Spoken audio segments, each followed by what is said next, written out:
Greetings, climbers. It's been quite some time since our last live stream. We're going to be digging into Alpha 1.0.11 with the developers today. Primarily, this patch has been a fundamental overhaul of the game systems, ranging from physics, calculation, the way that the world algorithm works, and how villages, locations, and other assets spawn, as well as a lot of player mechanics such as the base building system, the player input system, the UI, and a lot of bug fixes, obviously. So let's dive right into it. Now, the first thing that you'll notice upon a new game start, and load game feature, so the saving feature is experimental at this time, but it does work. So although there are some bugs associated with it, you can save your builds. There are some blueprints that don't save. So once you enter a new game state, you're able to pick your seed. Now, what I'll do for our first playtest is I'm just going to do a random seed, and we'll see what the algorithm gives us.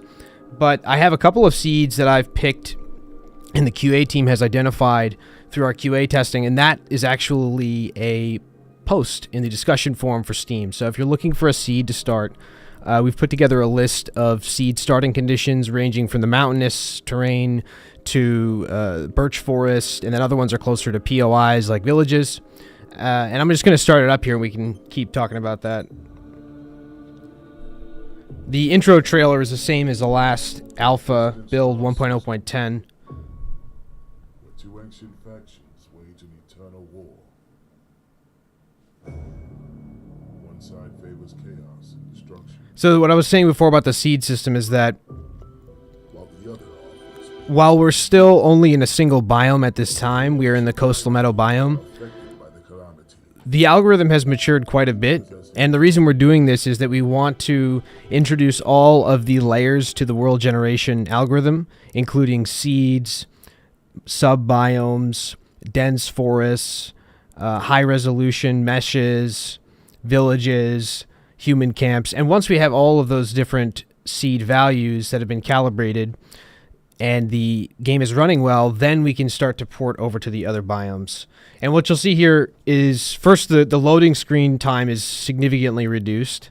And then we also have the build world screen, which is a new screen that only pops up when you start a new seed and if you load the game. So this is when we're actually spawning in all the assets and making the world, presentable for you.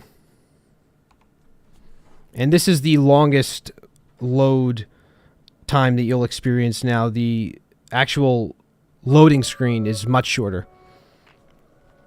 All right, now we're in game, so let's see what kind of seed we got. We got, it looks like a little bit more of a mountainous starting point. I like these because then you can basically get up high and see what POIs or points of interest are around. And it looks like I see a new location that was just added in this patch, so I'm going to go towards that right down there. We've got a human camp, and human camps help a lot because villages are rare. And in between villages, if you find a Yagi Camp, it's hostile. So it's nice to have these friendly human camps. And there's no villagers spawning yet, but what we do see are lots of Sentius. So that was another huge thing that was overhauled in this patch was the AI spawning system, as well as the Sentius capture mechanics. So might as well just start things out with a little capturing. And I like to play with the HUD off, so I'm going to turn off the HUD until we do the task list. And you can see Direpyre has targeted me. Magmaton is just walking through.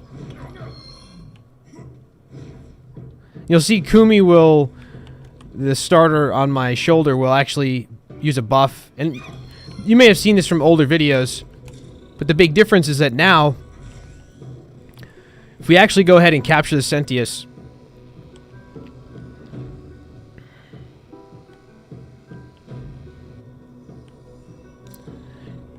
you'll notice that there's a Sentius tab in the inventory. And this is essentially your perpetual Sentius inventory. Now, you can actually dynamically load that Sentius into your gauntlet slots, but that's going to be coming very soon as well. The inventory location is not the finalized location for it. It's the ether dimension hasn't been completed yet. Yeah, if you guys didn't hear that, basically Tejas was adding that that's a temporary method for storing Sentius. And oh, this is actually a really nice seed because look at how sick this is. So the birch forest, this is the sub-biome mask. It's that, yeah, it's that. Oh, we have the discovery system. So this is actually a really nice seed because the sub-biomes, the way the sub-biomes work is that they spawn in every biome you have a sub-biome. So this is the coastal meadow biome, and you have the oak forest as those green trees, but then this red tree, this is the sub-biome. And within the sub-biome, you'll find certain resources. So, for example, these wineberry bushes only spawn in the birch sub-biome, which is a nice touch. And then the fact is that here it's overlapped with a human camp. And then we can go here and we can do some cooking.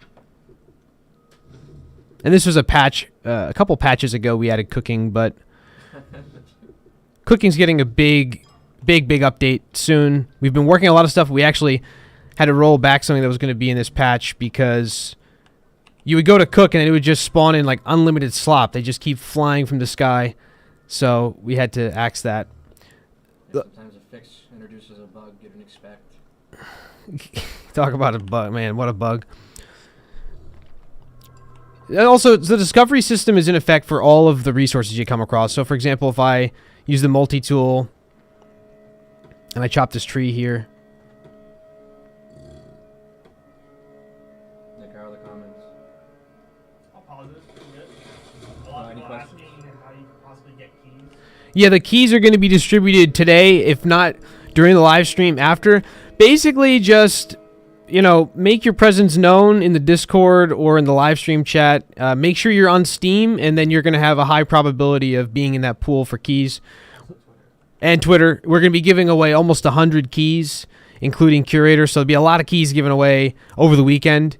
Yeah, because this is, to be quite honest, this is the first build where I personally, you know, being a gamer, this is the first build where like I can sit down and I can play this build for quite some time. So it's a significant enough milestone we felt we wanted to really give back, let the community dive in, because it always is upsetting when, you know, someone really wants to play the game and they're like really excited and they play it and it's not quite what they expected or doesn't have quite the features or stability, and it's upsetting. So now that the game has really matured quite a bit, it seems like time. So I'm going to switch into base building, and base building has gotten a complete overhaul. The first thing that we rebuilt with base building was the interaction system. So now, not only have the snap points been improved, but we have this little sub prompt on the screen you can see, and it's giving you your hotkey controls. So for example, if I wanted to rotate this, these were features that were already available, but now it's presented a little bit more cleanly. If I were to disable the grid lock, then you would see that the actual red icon pops up and I can go to free snapping. And then the magnet icon is also useful because the snapping becomes more incremental.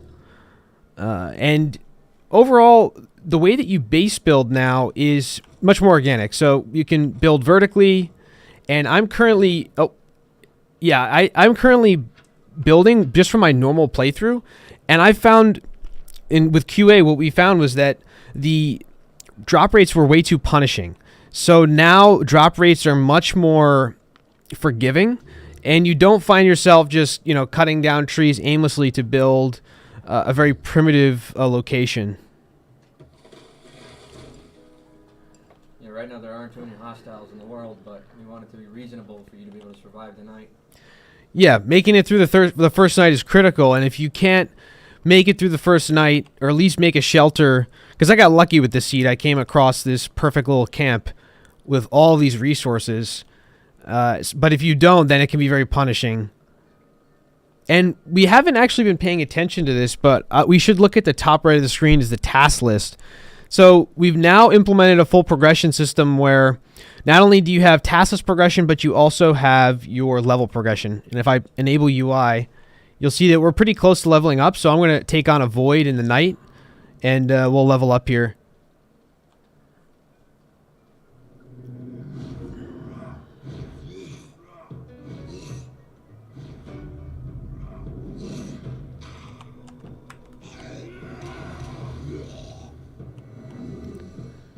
Nice little trail effect there. So that gave us a good amount of XP. We still haven't leveled up. I'm going to go back and finish the base so we can rest. But I'm going to also keep in mind my mission. So I have to jump and crouch. And these are just some basic input missions.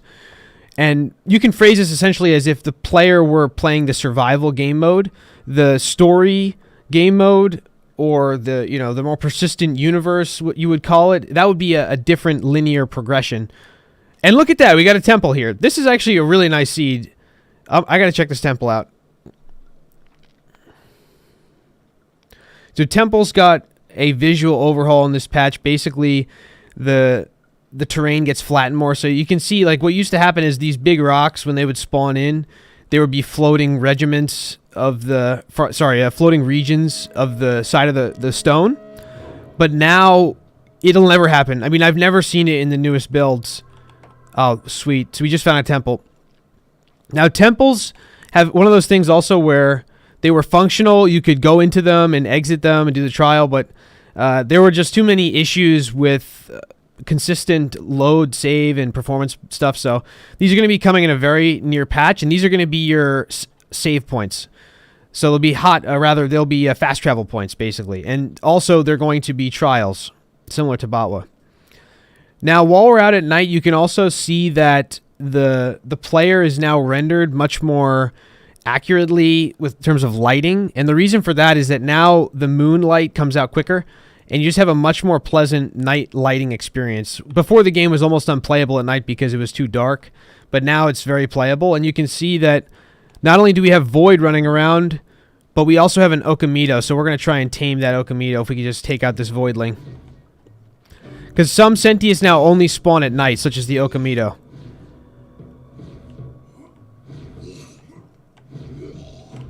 And obviously, combat is still very early days. I mean, it's one of those things that in a survival game, combat can be very simple and the survival game loop still functions. So it's just not a huge priority yet. Alright, we're going to take on this Okamito here. And now, Okamito are dangerous. I'm going to give you guys a tip. I would stay away from these guys unless you've got some cooked meals or something. They will mess you up.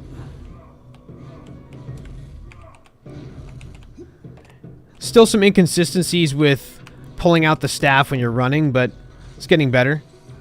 So we'll pull out the gauntlet. Nice. So we've got ourselves another Sentius. And I think we need thatch as well to build our base. So, yeah.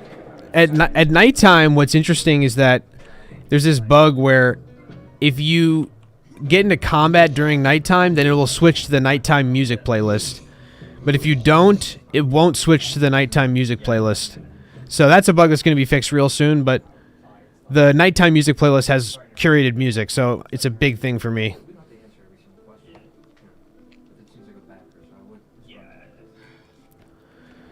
So yeah, I'm getting a little lost in the seed. It's just such a great seed, but I don't want to deal with these Voidlings anymore, so I'm going to rest. Oh, dang. And not enough resources. Let's see. So, I need stone. That's what it is. There will be some improvements coming to the stone, or rather, sorry, the interface for the inventory very soon. Right now, it's not as intuitive as we would like it to be, but as you can see, we've been playing for a while, and AI are spawning consistently, performance is consistent, so those key metrics are all good to see. Just sleep through the night here.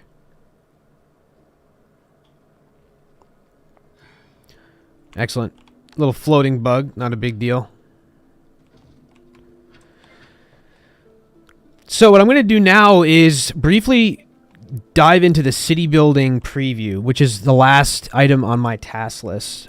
And the city building interface is something that is really unique to Skyclimbers. I don't know of any other game that has done this. And what this allows you to do is have a city building experience and then dynamically shift right back into third person and play an action adventure survival game, you know, and that's something that's very unique. Now, what I can do is, since the blueprints are not available in city building view yet due to performance problems, which will be resolved soon, what I'm going to do is show you how blueprint snapping looks in city building mode. So if I go to city building mode, you can see this is how you're going to go through your base, your entire settlement. Be able to manage your settlement in real time. And you can see, I go over here, the AI are still updating their nav mesh, going to different destinations. You got some magmaton. And then if I go back into first person to third person view, I'm right back into the game. So that's something that's very fundamental. It has to do with obviously the camera system and some other runtime elements. So that was a small but significant change present in this build. And now I'm at pretty much the survival game loop task list, which is to gather stone, gather wood, gather thatch, build a basic base, and then survive, build a campfire. And the only thing that you can't build yet is the cooking pot. Cooking pots are only found in human camps, Yagi camps, and villages, but they will be something you can build soon.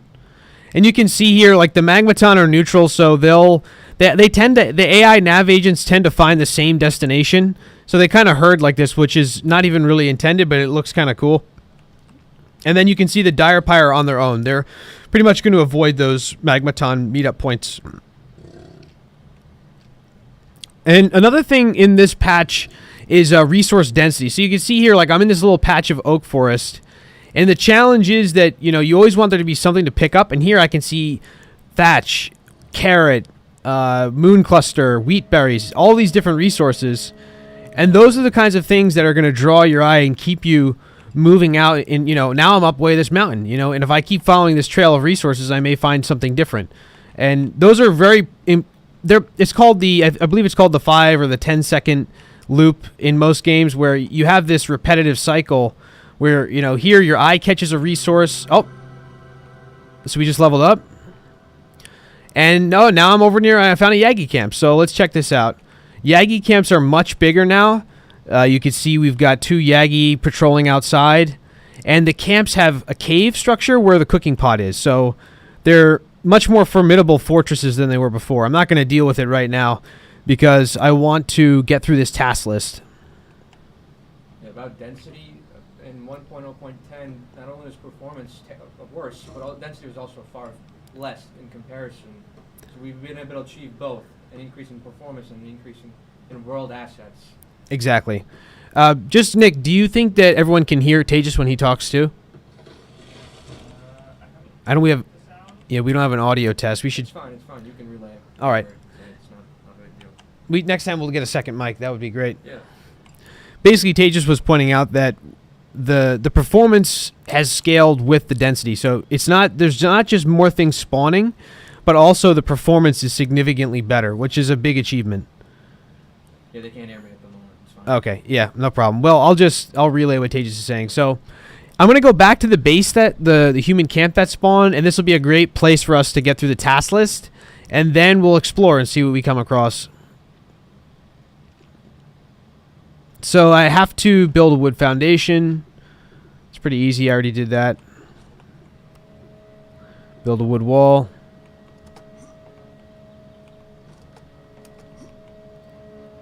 Yeah, so walls cost significantly less than foundations. And the reason for this is that we want you to be able to build that, 4x1 hut as quick as possible, like we were saying before. And I need to build a campfire.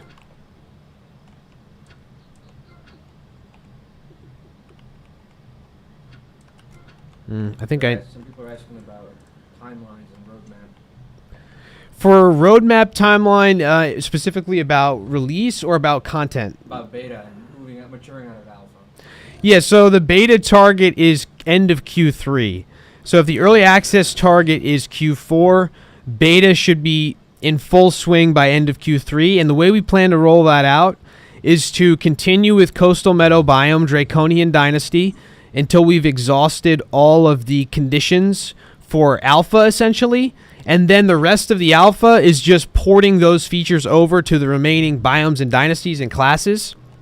It's a lot of copy pasting and content generation.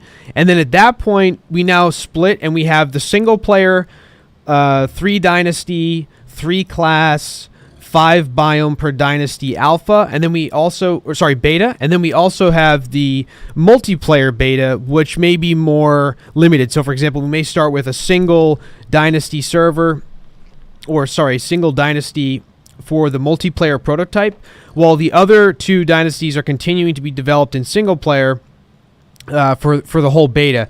And the early access comes together when the multiplayer beta and the single player beta have both matured, and then there's a union and we have early access. So that's how it looks at a high level. Obviously it's a lot more complicated than that, but I hope that gives you some insight. And we will be refactoring the public roadmap. Unfortunately, we were very inaccurate with our estimations for this build because it was a fundamental engine overhaul, which when that kind of stuff happens, you know, it's a black box. You never know exactly how long it's going to take. But now that that's done and we're in a much more cumulative state where builds are made 5 days a week, I do predict that we'll be more accurate in our next quarter assessment for the features and whatnot that will be released. You should also expand on what you meant when you said copy pasting. Okay, so by copy pasting, what I mean is this algorithm has, let me just list the features of this algorithm. Okay, so I beat that task list, by the way, so I'm going to go to that Yagi Camp. When we talk about copy pasting, the algorithm itself has a certain logic to it. So the way that the villages spawn, the pathfinding, the locational offsets, the seed values, these are determined. What we can do now is we can take the same algorithm and we can pipe different assets in, and now this forest in front of me looks like the Foryoku Cloud Forest. And it takes a relatively small amount of effort to change the source noise for the terrain and make it look flat like a desert, or make it look even more mountainous. So essentially, once this algorithm graph, you could think about it in terms of its hierarchical order. Once it's been established, it can be translated, and what's being changed now is the actual models that are spawning, not the fundamental programming that enables the world to calculate all the objects and so forth. So I hope that seems like it makes sense. And even then, it's not exactly copy pasting because, for example, the density of camps may have to be altered if the biome graph dictates more mountains. Or, for example, here you have, you know, a cliff that's spawned in the Yagi Camp. That's not maybe that desirable. We may take tweaking to get that not to happen in a different dynasty terrain. So there are complications that are involved with it, but in theory, it should be copy-paste in terms of the logic. So, yeah, the next mission is this is the cooking mission, so it goes over all the basic cooking systems. Gathering meat, gathering vegetable, cooking meat, cooking vegetable, cooking them together. And I have to eat food as well. I need to get some meat, so we're going to have to hunt some Sentius. I will also blow this explosive barrel here because these are always fun to blow up. And as you see, they destroy world assets as well. They'll blow up. They'll send Yagi flying. They'll send you flying. So, oh, there's our meat source.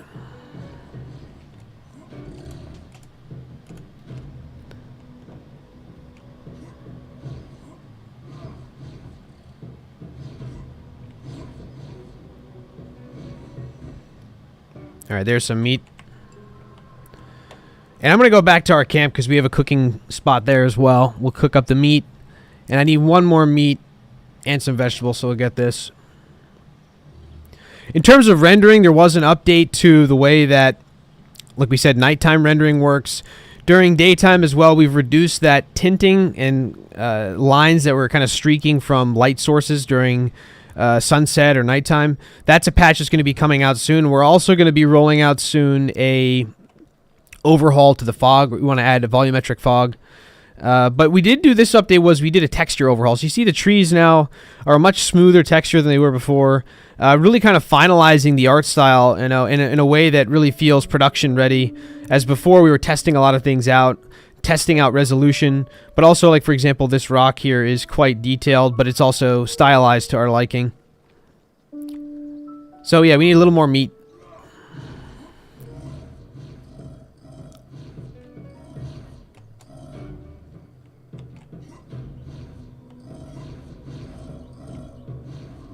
There we go.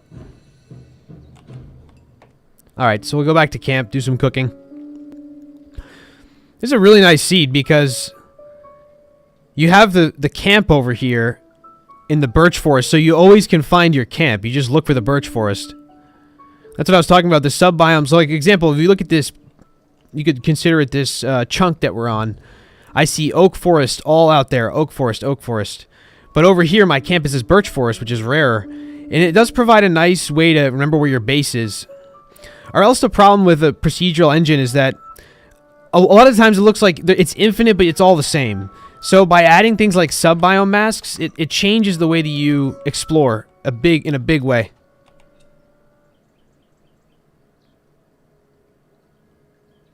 Alright, so we'll rest here. Finish up this mission.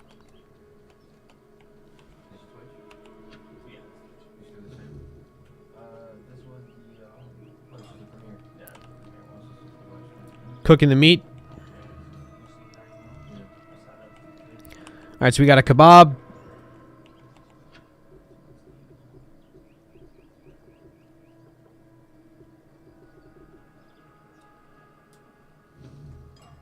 Looks like we got a bug here. We're not getting cooked meat, cooked vegetable on the task list. So what we could do is we can go to the menu and then load back in if we want to finish that mission. But I'm having fun anyway, so I'm just going to disable the UI. And really the last mission is going over some of the remaining game systems. So I'm just going to show you those. And our QA testing, that didn't happen. So yeah, let us know. There's going to be a discussion board for 1.0.11 on the Steam forum. And then, you know, you can always start your own thread in the bug forum. We should also make the QA board has gone private because it also includes private company information. So, you know, they'll have an actual QA department, people who are just doing QA. It's a little bit different than it used to be in the old days. So we'll probably have a public-facing bug map that is mirrored to the internal map, which is much more detailed. But yeah, I want to see what kind of base I get inspired to build here. And then I also want to show off the remaining systems. So the last thing we want to show off is the combat systems. So the first thing in this update, it's a small tweak, but now we have a sheath mechanic. So if you're actually have your tool out or your weapon, and you start running, your tool will sheath away. And this is a polished thing, but it makes a big difference in terms of how tolerable it is to watch the player run for 30 minutes. So the other thing with combat that is important to note is the special. So if you press 1, you have the special. Minor bug there, playing the audio twice. And then we also did add strafing in a recent build. So I believe that was 1.0.10 though, so not really anything new. And in terms of the Sentius abilities that are available to the player, the Sentius Gauntlet abilities, those are mostly the same. You can spawn in a Magmaton once you've caught a Sentius, but like I said before, we do have the Sentius inventory, which has been tracking how many we caught so far. And that covers the basic task list. The way that we're going to expand the task list from here is that we're going to start targeting more core, like why are we... So this set of the task list is the survival, like basically how to just get through the game systems and navigate through all 4 of the input modes. Now that we're starting to exhaust that, the next task list and mission system is going to be structured towards why do that? Why actually traverse through infinite landscape, you know, other than it being a fun game loop? And that's more like what you would call the story. So things like find a temple, complete a temple trial, just leveled up again. And leveling up doesn't give you any actual... You won't be able to spend any of your skill points, but that will be something that's accessible through the menu soon. You'll be able to spend your skill points, and for example, on the multi-tool, you upgrade the multi-tool, and now your general chop and mining rate is faster. So like I was saying, the way that we take the missions from here is you've now learned how to survive. The next mission will be locate a temple, speak to a Shoy Elder, locate a pyramid, construct constellation of pyramids, and then eventually travel to a new continent or new biome, rather new continent. So those are like the exhaustive steps to completing the systems involved with a single biome. Once we can do all of that, we can take the temples, the pyramids, the void altars, the village generators, and take all these systems and port them over visually, sonically, and look and feel wise to the other dynasties. So I'm just fueling up on wood here. I don't want to cut down my whole birch forest, but I'm fueling up before I build the base. And then obviously city building. I mean, the era progression is, because they go hand in hand. The exploration game loop is driven by temples and pyramids because they're rare and they provide you new ways to navigate the land in a significant way. Obviously, mounts are also big for that. But the other thing that is important is the era progression. So while you're going and you're locating temples and you're gaining experience and you're leveling up your character, you're leveling up points towards your era, you're eventually going to reach a point where you get to a new era. And at that point, all of your city building technology is updated. Your blueprints are updated. You have a new progression tree for your class. New Sentius starts spawning. So essentially, each graph now has also, I should keep in mind that the alpha is strictly the first era. So that's why we're building these primitive looking structures that look more like, let's say, a Viking camp as opposed to a medieval knight, because this is the first era, which takes place in that time period. So the Draconians are experiencing somewhat of a Celtic or a Viking time period.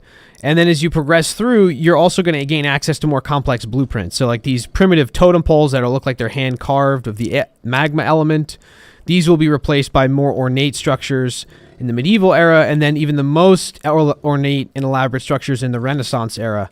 So there's a lot to go from beta, but that's the real strategic point where we can say, look, if people are playing this game for 50 to 100 hours in the beta state, even though it's only the first era, then that warrants the green light for early access. But if people are not spending that kind of time, or we don't have the kind of retention that we need in just the first era, then we will have to push at least partially into the second era so that those play times reach where they need to be, so that early access can be a success.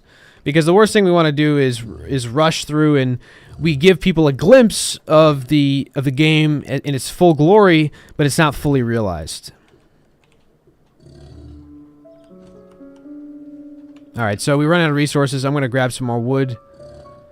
I kind of want to build a group of forts as if I were playing with some friends here. Someone asked about DLSS. Yes, we plan on implementing Yes. Yes, we do plan on implementing DLSS. I mean, in fact, I'm currently playing on high settings, maximum resolution, but I'm playing on a workstation PC, so it's not really performance test, but we're getting very good performance while streaming here at 1440p. And if I were to just drop this down and uncap the frame rate, I would be getting some crazy high frame rates because I believe we're using the AMD solution now, correct? Right now we do use FSR for super sampling and undersampling. Right, so we're doing super sampling. Excuse me. Right, we're doing downsampling with AMD's FSR technology, which is good, but it's not as good as DLSS, which is an actual machine learning agent, correct? There is machine learning involved with DLSS, but that's on their end. That's not right. We're not using any machine learning on our end. Right. Implementing that.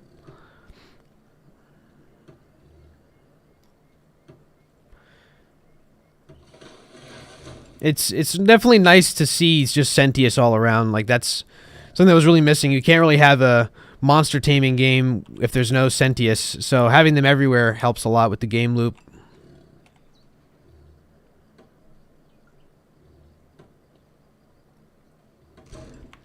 Let's get some more wood here. We'll continue with the base. We're looking at both comments. People think we're only replying to Twitch comments. Oh, okay. We're looking at both. Okay, good. Any other comments that we missed, or? No, just questions about the keys. Okay, yeah. I was going to let you go, and I was going to give you some questions. Yeah, go for it. There's talking about, multiplayer, but I think you did cover that. Yeah. Okay, so yeah. I mean, multiplayer, so the way multiplayer, we have 3 different ways that you could play multiplayer. I believe 3, but let me go through them. So first you have local co-op, or locally hosted co-op rather. That means you're connecting to your friend, similar to, name your favorite survival game. You could probably do local co-op or online co-op with 4 people. We're going to have a target of 5 players. Then we are going to also have dedicated servers, which will be for matchmaking. So eventually you'll be able to do like, let's say, domination fights or just PvP fights or siege fights. Those are going to be probably the most popular type of matchmaking. So basically you'll have a dynasty. You pick your dynasty, and then you have a couple of units, and then you fight another. You fight another dynasty in a siege warfare battle. You have to get into their base and take their flag or something. Then the third way will be dedicated survival servers for what we call like the persistent universe. So that'll be much later into the game's development, where you'll have live servers and people will be picking Shoy or Void, and then from there you'll be all kind of in a free for all, and Shoy players will be racing to construct temples and build pyramids, and then Void players will be racing to basically undo all of that by placing void portals and spawning voidlings. It'll be very chaotic, and it'll basically be like a Minecraft survival server on steroids. But that's far out. That's a far out way that the game will be implemented in a multiplayer fashion. The more relevant and like early access, tangible way is the locally hosted co-op, and then eventually the matchmaking servers, because a matchmaking server on a small map is relatively easy. I won't say easy, but it's more manageable than an actual more like not MMO but persistent universe with big servers on a survival seed. That's a lot more complicated. So yeah, I want to actually do some exploration. I want to see what else this seed has to offer. So if I go into the Sentius mode, I can recall my Sentius Kumi, who's my starter, but I'm also going to spawn in Megallop. And then before we leave, I guess I'm just going to rest because I don't want to go through the night. And then we're going to set out and we're just going to see what we come across, because so far the seed values have been very promising here. And by the way, this is seed 50031. So we should write that down. Maybe Nick or Tejas, if you want to put that in the list in case we get a crash.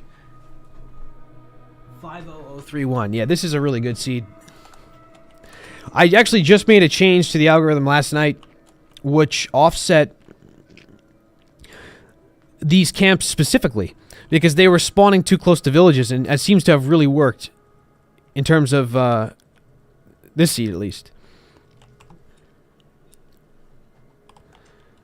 And in terms of what you will and will not find, you will not find bespoke or unique locations yet. So for example, every human camp right now looks the same. Every village looks the same, but this is intentional because we're only testing the spawning part, the actual spawning part of the task. Wait, this is actually a sick terrain too. This looks like Death Stranding.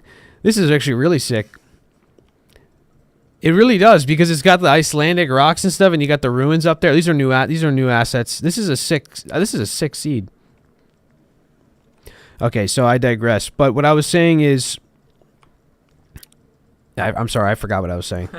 I completely forgot.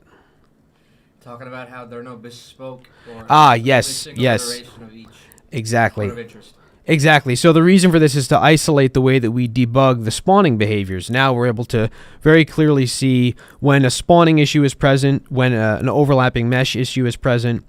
And what this allows us to do is isolate and fix faster.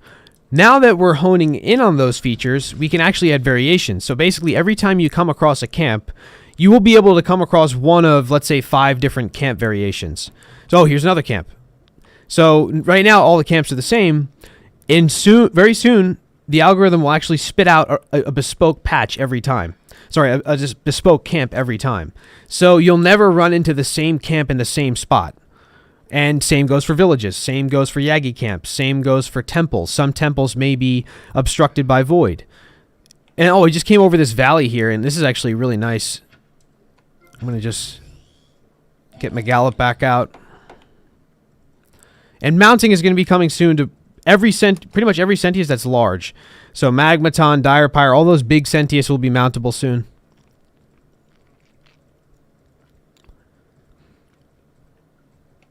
Okay, we're coming in. I'm gonna when you're moving, just performance is always gonna be worse because you're loading in new chunk data. So I'm just gonna pull us down to medium while we're streaming. But we did resolve a lot of degradation issues. There were issues where if you would go too far past the seed spawn, performance would just go way down the drain. Nice. Got that piano cue, getting the Botwa vibes. But There's a temple up there. Yeah, so temples are also seemingly spawning in really good favor. So up there you can see the temple. And I can't help but say this feels like a little bit like Bawa because I had a little piano trickle and now I got a temple up there. So this is promising to see. You got a Yagi Camp down here. Let's see what's going on down here. And again, so this is the nice thing about the seed overlap. When it works in your favor, you get this nice Yagi Camp that's in a oak forest, which is really nice. You got a little discovery effect. And what I'm going to try to do is I'm going to try to take these guys out with that barrel.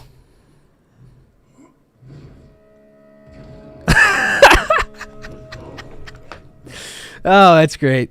So, all right, we took him out with the barrel. Now we got one left. We are getting a little chunky, a little choppy here, but that's nothing crazy. We're loading in new data. Took him out. And, oh, I'm going to blow up this other one too for fun. Hopefully we don't go flying through the map. We're good. So you can see the destruction physics in effect. And the same destruction physics is in effect if I were to build something. Oh, I don't have enough wood. I want to rest. Get to a day cycle. But this is a cool terrain. I'm going to keep pushing forwards towards that temple.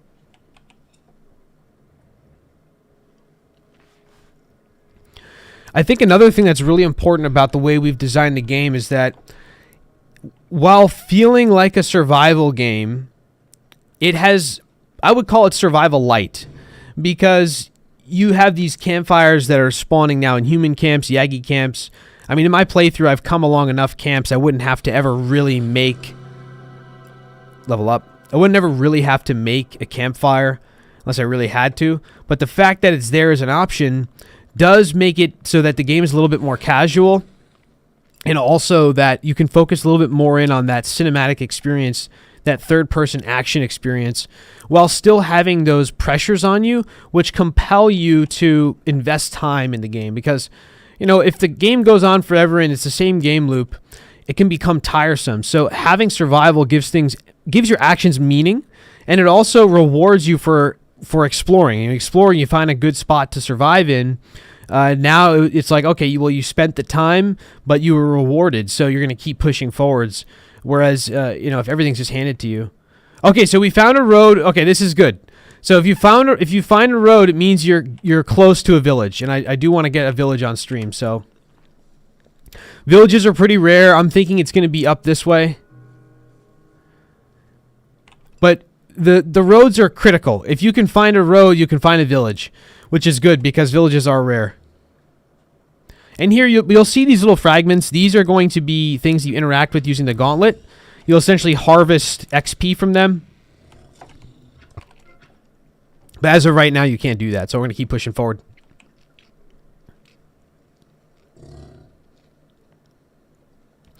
And I smell a village. There's definitely going to be a village up here. There it is. There's that village. So village has got an update this patch. But I'll explain the village update soon because it's not what you think exactly. Let's check out this temple. Ooh, we got a wind chime. This is, oh man. This seed is on another level. So we got a wind chime here. Now these should make noise. Sometimes there's a bug where they don't make noise. But this is a solid seed. Wow. That is solid. And there's a little bug there with the UI not going off. Yeah, that is a solid seed because not only are we getting proximity good, but you'll notice like in games like even Breath of the Wild, we talked about it before, if you find a village, you go to Kakariko Village, there's a shrine in that village. Every village in Botwa has a shrine near it. Now the challenge is, without making them overlap, can we make it so that the algorithm spits out a temple that's close to a village? Because now you can fast travel to this temple, which will have like a seed associated with it, some sort of a number or combination, and you can get to this village, because villages aren't fast travel points. But you may want to fast travel to this village before you've gotten far enough in the game to build a village of this size. So that's a critical thing. And, oh, nice. Very nice. Very nice. I knew that was bound to happen, so the physics system sometimes can... Yeah. We're going to restart there. Gotta get 40-minute run, 45-minute run. We got 45 minutes in? Yeah. That happened in a while. Yeah, that's pretty good. 45 minutes in without a crash. That's pretty good. I think we got a true crash, so I'm gonna load back into that seed. Did you guys write the seed down? Yeah, it was 50031. Okay. Yeah, I want to go back into this seed. You should be able to load the data back in, but again, if you want to Yeah. do a new game. Yeah, you can probably load this. I'm gonna load in. Wait, sorry, I think we got the trailer playing over this.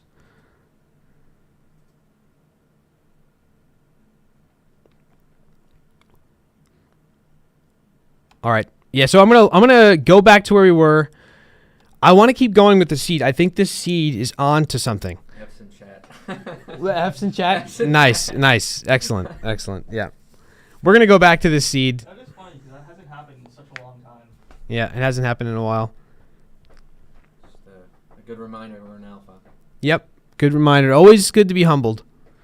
Things were going a little too well.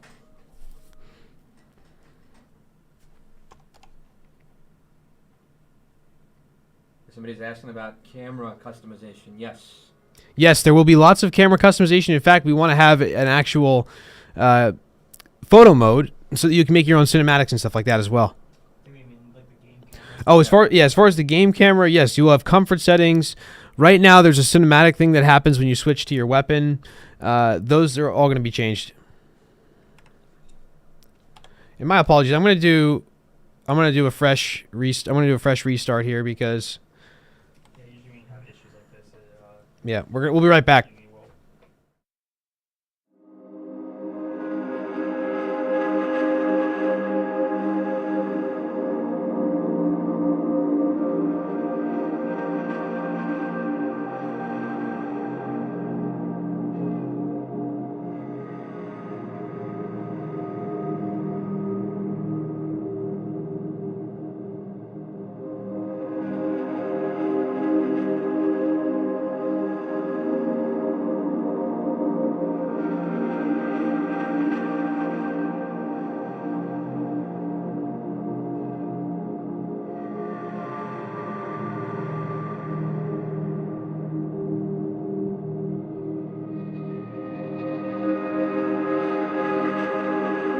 Shout out to Bisloba. All in right. chat. Shout out to Bisloba in chat. All right, we're back. We're going to run this one more time. I want to get back to that village. I'm going to take a look at chat as well.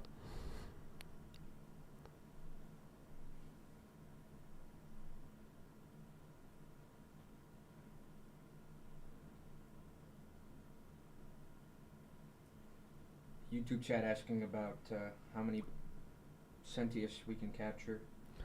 There's currently 3 different Sentius. And the reason for this is because there's 3 types of Sentius. Neutral, hostile. Can we just move that water bottle?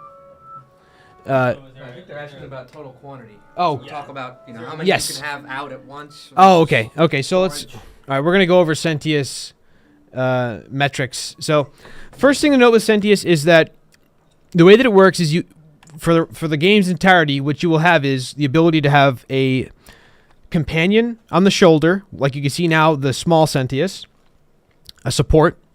You'll be able to have a mountable Sentius. So like here, if I spawn in Megallop. And then you will also be able to have one that will fight beside you. So those are basically the 3 types of Sentius that you'll be able to have. And in addition to that, we just spawned in on a village road. That's perfect. This is a new seed. Perfect. So we're on a new seed. We're on 50031. Oh, wait, no, it's the same seed, 50031. But we spawned right on the road. So we're just going to follow this road. Now, as far as Sentius that are spawning, there are 3. And the reason there are only 3 is because there are 3 types of Sentius behaviors. There is a neutral, a hostile, and a passive. And we have all 3 in this build. We have the passive, which is Megallop, because you spawn it in, but it is exhibiting a passive behavior, basically. Have aggro, which is the Direpyre and the Okamido, and then we have the neutral, which is the Magmaton. So as we finish up and refine these 3 behavior sets, we can start to implement the dozens of other Sentius that have already been modeled and animated, but they're all basically just sitting in a backlog until the behaviors and the spawner have been perfected. And as you see in this build, I mean, I got Sentius everywhere. I got Direpyre, I got a Magmaton. When we were at night, there was Okamido. So as we finish up the spawner and AI related behaviors, we can actually switch our focus and actually spend our time adding Sentius. And that's where things will really speed up. When we talk about the roadmap, once those spawners, AI behaviors, and so forth have been polished, we can start to roll out Sentius at a much faster pace. So I'm going to go back to that village and we'll take a look at it if possible. Will wild Sentius interact with each other? Yes. Yes, they will. There'll be a hunting hierarchy, kind of like, you know, any survival game with animals like Far Cry Primal or something like that. And then you also have void influence. So, like, for example, the Yagi at nighttime, if we stay out at night, they'll actually get infected with the void, and they will infect other Yagi, and then eventually they'll all be infected. So there will be a lot of AI interaction that makes for emergent gameplay. Yeah, void infecting overworld entities is going to be a recurring thing. Indeed.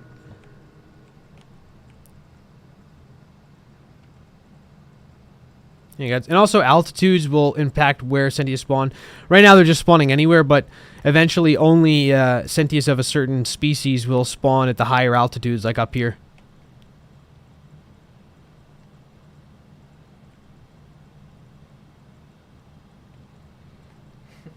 What do you got in chat? There's a void egg. Another temple. Just going to adjust my performance settings a little bit.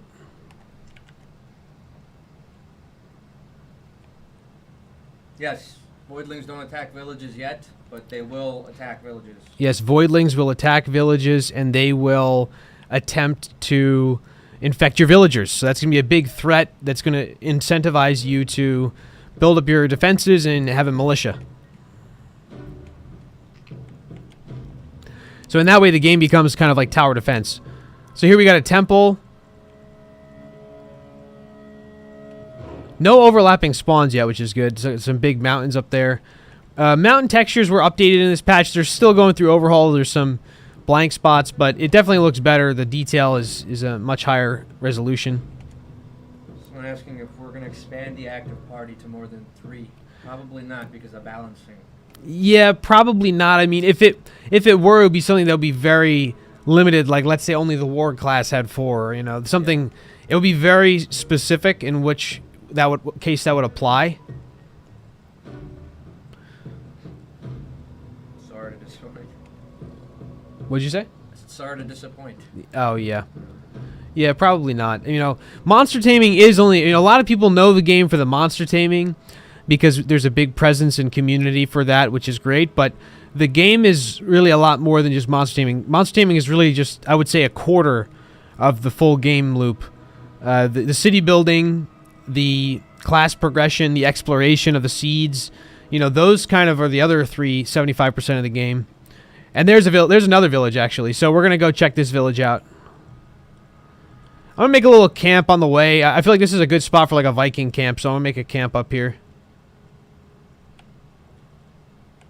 Yeah, right now the inventory section for the Sentius, that's a temporary element. That's not going to be how you interact or swap out your party. You're going to have to visit a temple in order to do that, and you won't be able to do that in the middle of combat. Yep. Wait, so what was the question that they had asked? Well, one was they were confused because the inventory currently is accessible wherever you are. Yeah. So they thought you can hot swap immediately. Oh, you know, that's going to be done from the temples. Yeah. Yeah, so right now the temporary inventory for the Sentius, that you can catch as many as you want. They're going to show up in your inventory and they'll save, but you eventually you're going to have to go to a temple to access them. Yeah. Because it would be too easy if you could just hot swap, you know, between 100 Sentius just in the overworld. It would make the world feel small when it goes on forever. So that's a big challenge for us. Is, you know, the world's going to be the world is absolutely massive. So how do you shrink the gameplay loop down so that each tile or each you know, chunk that you come across is as engaging as the last? I'm gonna rest through the night. I like putting the totems up. It gives it kind of a Viking vibe. We are the Draconians in the first era, so it would be applicable. Oh, there's a nice little void altar. I'll just check this out for a second. So the void altar is the equivalent of a temple. Actually, I mean, this is, I mean, I keep saying it, but, you know, not all the seeds are like this. Some of the seeds, you get overlap, you get things that aren't desirable. So I'm thinking that the newest world engine is the most robust it's been. So yeah, here we've got this massive landmarks in this void altar. Makes a creepy noise. So these are going to be ways to access the void dimension, and void reapers and void lords will come out of here more frequently. They'll basically command a bunch of voidlings. It'll be like a little mini boss. If you take them all out, you can go in and you can enter the void dimension, which is going to be similar to the ether for the Shui temple. Sorry, for the Shui dynasty. So those are the three overworlds, so to speak, or the three different worlds that you'll go to. The dimensions, that's what I'm saying. I'm trying to say dimensions. You have the void dimension, you have the ether, and then you have the overworld. So in addition to the 15 biomes for the three dynasties, you also have each dynasty can enter the Shui realm, the ether, or the void realm, which is the void dimension. So there's just a lot to the game. You know, that's why it's taken so long. We've been working on this game for close to 7 years now. Only half of that or less was spent in this current version, you know, as we started obviously in virtual reality. But yeah, no, things are really starting to come together. It's quite exciting to see. We just come across this village. We get a discovery event in a second. Village discovered. So villages now, the biggest change is that the ground terrain you'll see is this high-res mesh, which is going to help us pre-bake the navigation for villagers. So villagers are coming very soon. The reason that we did this update was to roll out the new terrain for the villages, and then also now every village entrance and exit has a rest stop and a cooking point. So if you're ever like on your last limb and you just make it into a village, you can always stop, and right in the beginning you can cook. And I'm actually gonna, now that we're in the village, this is playing village music. It feels a little lonely because there's no one here, but mind you, villagers are coming very soon. The assets are all done. It's a matter of performance and programming at this point, as well as polish. But what you notice here is if I go in the village and then I switch into city building mode, which I'm going to do right now, you can see that the whole village is accessible through city building. And this is exactly how it's going to work when you're able to place your own villages. So you'll start with a town hall, this building in the center. And this is the first era Draconian, so it has this thatch roof construction, wood reinforcement, and a stone base, a cobblestone base. And then as you reach the end of this era, you'll reach a larger town hall and more advanced technology. If I zoom out here, you'll see that the radius of this village is fixed. This will be reminiscent of the first era, or like the beginning of the first era. By the end of the first era, your village boundaries will increase. So essentially, if you were to move to the second era in your same biome and start a new seed, what would change is now we would spawn in the second era biome seed. And that would mean that now your Yagi neighbors, because over here you've got your Yagi base, these Yagi bases will now spawn in with larger towers, level 2 Yagi, more advanced weaponry, more fortifications. So as your civilization over here moves through the eras, the Yagi are also moving through the eras at a slower pace, mind you. So when you move to the Renaissance era, they may be just scratching the medieval era. But the point of this is that you're always competing with the world. You're either competing with the void, you're competing with the Yagi, or you're competing with the hostility of the overworld itself. You know, the Sentius, the weather, anything like that. And then as you zoom in, you'll be able to actually go around and interact with the villagers that are spawning as well. I think I just did something. Oh yeah, it's because I'm in base building mode. That's why. Yeah, let me do that again, actually. So I'm in city building mode. This is, you know, if you guys were curious what exactly it's going to feel like, you can test out preview of city building mode. If you enter city building mode and then you just drag around these totems or any of the building assets, you got yourself a real strong preview of what that's going to be like. And these villages are super primitive. I mean, this is the first village basically that I put together when I was designing the seed. And, you know, it's got a little nature area, but the villages are going to be more complex. They're going to be larger. There's going to be villagers. There'll be missions. And if I go over to the town hall, so this is the mission board. Every village will spawn with a set of procedural missions. The missions will be mostly, you know, to be very honest, they're going to be simple. They're not going to be the more complex missions with the Shoei faction. These will be like go and hunt down the local Okamito. So you have to just go out, hunt an Okamito, and bring back the meat from it. And then another one might be to take out Yagi bandits nearby and then take them out.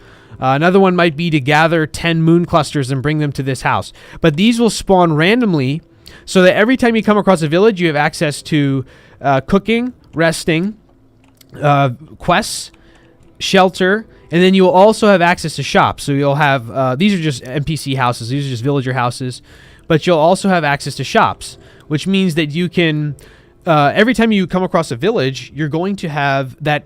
It's not a loot box per se, but it's a random number generator of what's going to be in this village. And it may be something that you want, maybe something that you don't want. And those number values will change based on what era you're in, what biome you're in, and then also what time of day is it. So there are all these world conditions that are going to contribute to making villages more unique when you come across them. So that's a little bit of a rant about villages, and I'm going to leave now. And what I want to actually do is I want to find a spot and I want to enable the creative building mode, which is in this build. It's really not supposed to be in this build, but it is in this build. If you press number 0, you can enable infinite resources. It's going to be taken out soon, but this is basically a preview of the creative building mode. And I just want to build some structures and kind of stress test the base building system with you guys. Kind of a weird bug is happening now where it's not showing the right blueprint icon. It's like all messed up, but again, the blueprint, the base building system just got completely rebuilt, so.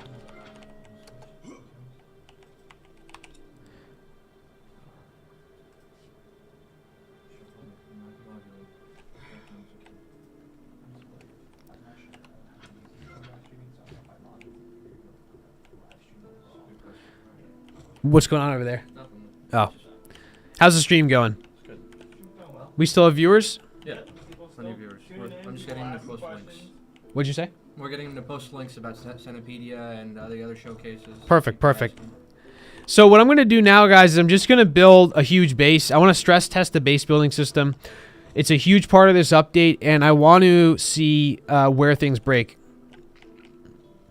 One thing that Russ pointed out, he's one of our longtime community members, is that you need to be able to connect roofs together. Oh, see, if I get too close to this village, it plays the village music. That's a bug. We're working on that though. We got a long list of bugs. long list of bugs. But yeah, I'm just gonna build and see where we get with this.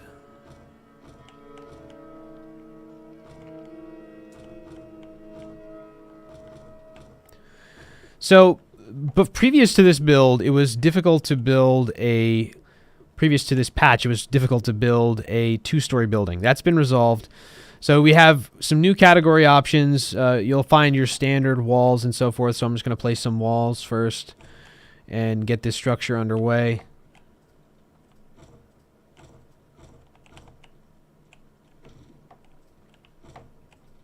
Someone's asking how era progression will work, whether it's based on in-game time or game progress.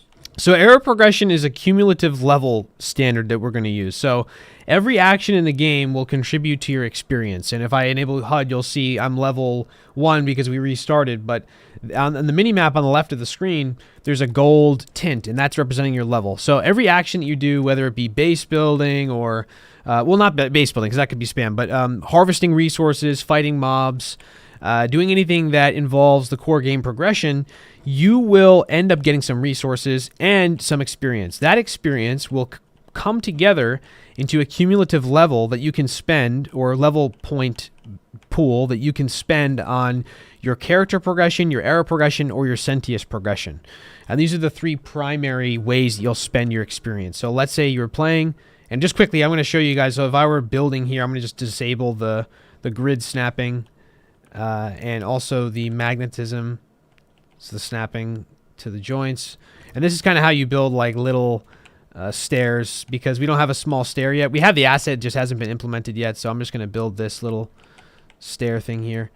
But yeah, that cumulative level will be used, so that let's say you're in the first era, you've been playing a lot of the game in exploration, you haven't done any city building, you may actually unlock the second era because you've just played the game enough, you've gone to enough locations, you've built enough things, you've chopped enough trees, and you just have that experience point. You can actually do at least some era progression. You may not be able to get to the second era, but you'll be able to start moving through the era progression purely by just playing the open world game loop. And conversely, if you're just playing the city building game loop and spawning a lot of villagers, unlocking a lot of milestones, and that turn snapping back on. Good point. Yeah, so all those milestones, you actually could spend those same skill points, and you could go and you could upgrade your character's class progression. So it's going to be a universal skill point system to streamline things. And you'll see there's some performance issues with placing roofs. There's an issue with finding snap points, but I was able to get it to snap in there. And I'm actually going to redo this door. Yeah, a huge thing with base building was just the aesthetics. I mean, now this is a seamless integration of aesthetics between, like if I were to go down and place one of these totems, which is a city building asset, really, it has a perfect lighting model comparison. The lighting model in comparison is almost identical to the base building assets. The color hue, everything is just lining up the way that it should, so that if you build a city, and if I go into a city building view, and I look out and I see my base, obviously it looks like a bunch of squares, but like from a distance you can even tell. The color palette lines up, the shading lines up, and that's what we need, so that if you're building a big base, it doesn't look like you have your base and then you have this city and they don't really match up. That's really what we don't want. I'll keep building here. We've got some smaller joints and pieces, and this is just the beginning in terms of the way that this operates. But another big feature we added is this. So this is the no player cam, which makes it super easy to place these smaller pieces that make, for that more refined building experience. I'm going to get rid of this as well. Okay. So yeah, this is a much more refined building experience. I'm able to take things to the next level. And this will be something that will have an outline probably for the player so that you can use it as a reference. But for now, even just not seeing the player, for me, it really eases up my field of view and allows me to focus on the build. Let's see here. I don't know if this will actually fill that gap. Let's see. Yeah, that's tough. But we're able to get it. See, that side snapping is something that we need.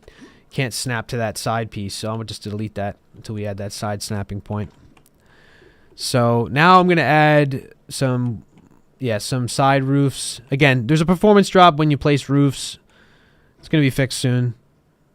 Put that over there. Nice little slideshow going on. All right. Recovered. And I want to do an overhang there, but first I'll place another one of these.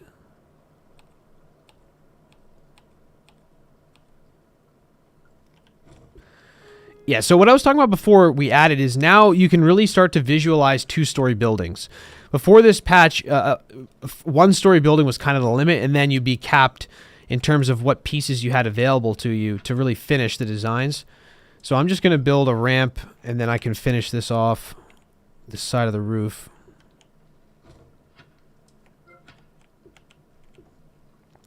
Then I come up here, and at first it feels kind of weird, but now I'm used to it. I really like the way that this scroll cam, I'm calling it, almost looks. And it's performance really tanks for roof pieces. So I'm going to try and get a little closer before we finish this off. Yeah, there we go. It's number 2 on the list right now. Fix.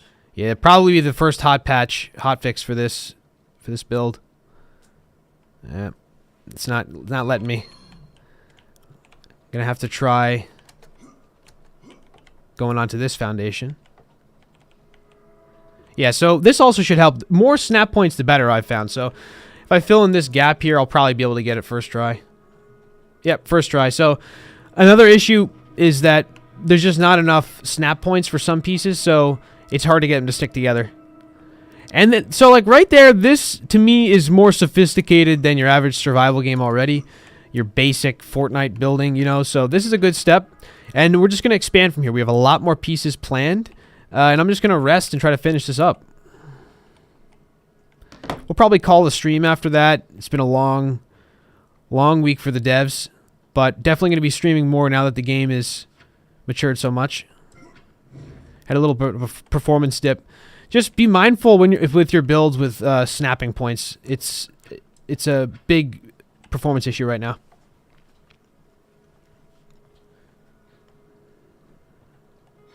Any last minute questions, Nick, before we finish up here? Because I want to finish this build. None that were already answered by other people. Okay. Sweet. So I'm gonna. People are asking when will key distribution happen. It will happen after the stream. Yeah, key distribution will happen after the stream. There will be, like I said before, there will be about 100 keys distributed. So not an insignificant amount, but you just must be patient until then. Unfortunately, I'm gonna put some decorations on. Again, every single base building asset was completely rebuilt. So if you've played the previous builds, this will be a completely new experience for you. Yeah, that's looking pretty good. I still have yet to meet our concept artist, Gail, who does the environment art. Haven't quite built something to the art standard yet in-game, but we have the pieces for it, so very soon we'll be able to build things of even more intricacy.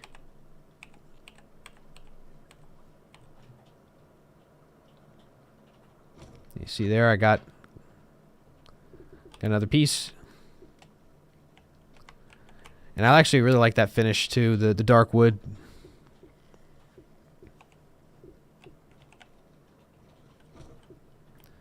Another piece. I'll actually put a window there.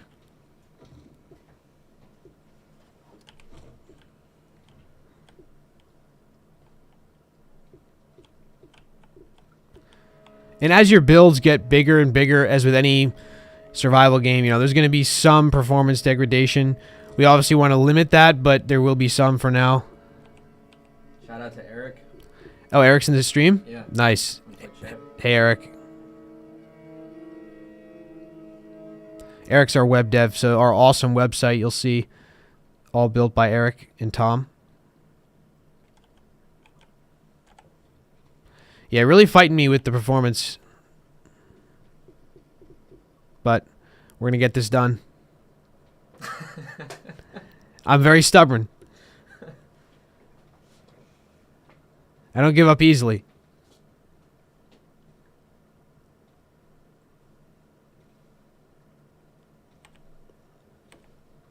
The people saying that I want to spam us with questions, they can always hit us up on Discord. Yep, always hit us up on Discord. We have the bot Billy. So we got that finished. This is coming along. See, I don't know about you guys, but to me this is a big leap from where we were before. I think this is a big leap. Oh, we got some corner pieces too. Let's try this out. And this is just base building. We haven't even added city building yet, which is going to be a whole different formula. Totally different. Excellent. Got that little corner piece. So you can see between the corner pieces, the side roofs, the frame pieces, you can start to build things of significant complexity, which I know for a lot of people is kind of what keeps them playing these games. Games like open world survival craft games. There are different types of players. Survivalists, builders. But this looks pretty good. I'm going to get a little 360 before we get on the roof. Yeah. It's not bad.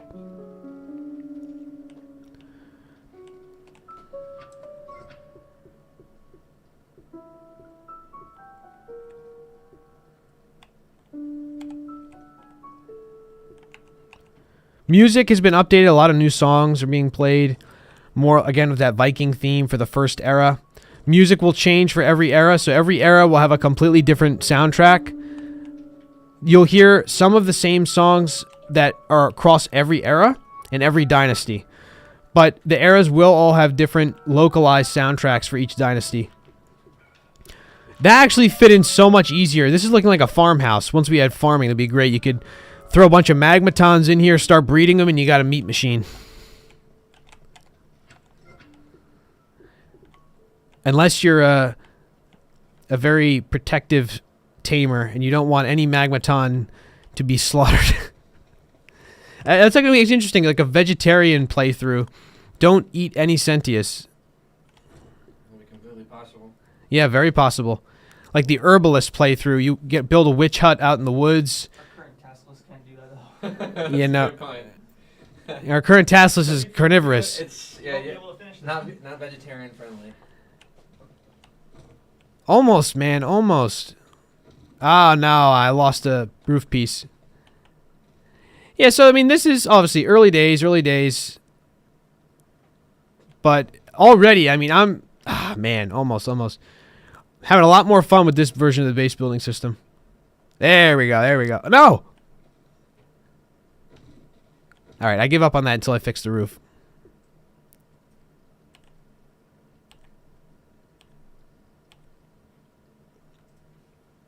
Okay, roof is fixed. Now let's finish this off.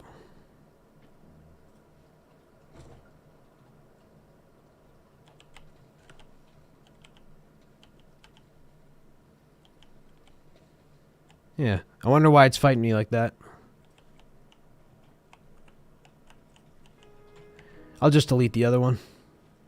Oh, I see. It's because those are stackable. I believe it's my mistake. These are not stackable. I gotta use the stackable one.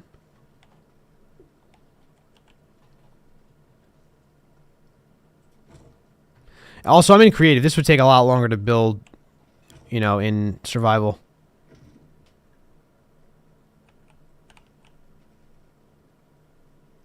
Please. Oh, man. Well, that's why we play test.